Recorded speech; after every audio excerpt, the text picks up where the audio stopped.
سورہ آل عمران میں جہاں حضرت مریم کو بشارت دے رہا تھا فرشتہ کہ آپ کے ہاں ایک بیٹا ہوگا، وہ بڑی حیران تھی کہ میرے ہاں کیسے بیٹا ہو جائے گا، ماں کو تو بغیہ، میں تو کوئی بدکار عورت تو نہیں ہوں، نہ میری کوئی شادی ہوئی ہے ابھی۔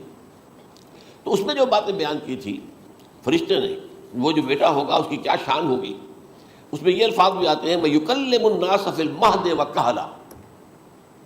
وہ باتیں کرے گا، لوگوں سے گفتگو کرے گا جبکہ وہ پنجھوڑے میں ہوگا، بچہ ہوگا، گود میں ہوگا، اور کہل کے وقت، کہل کہتے ہیں جب آدمی عمر میں جو ہے 40-45 کا کسی بھی اوپر ہو جائے، آپ پہلے طفل کہتے ہیں پھر جوان کہتے ہیں، عربی زبان میں شاب کا لفظ آتا ہے، بہت جوان، بڑی اچھی صحت میں ہے، اس کے بعد پھر ظاہر بات ہے ڈھلوان شروع ہوتی ہے، یہ کہل ہے، جب بڑھاپے کے آثار شروع ہوتے ہیں، بال سفید ہونے شروع ہوتے ہیں، تو یہ کہل قبول۔ اب سوال یہ ہے اس گھوڑے میں بات کر دیں، یہ تو معجزہ ہے، لہٰذا اس کا ذکر یہاں پر مناسب ہے۔ یہ بڑے ہو کر بات کرنے کی کیا ضرورت تھی کہنے کی، وہ تو سبھی کرتے ہیں انسان، یہ اسی لیے کہ معلوم ہو کہ کہولت بھی انہیں آئے گی آپ، حالانکہ آپ کو معلوم ہے سب مانتے ہیں، عیسائی بھی مانتے ہیں، سب مانتے ہیں، 33 برس کی عمر میں انہیں اٹھا لیا گیا، اس دور میں تو کہولت آئی نہیں، اس لیے قرآن ذکر کر رہا ہے۔ اور یہ بات جو ہے دوسری مرتبہ آئی ہے،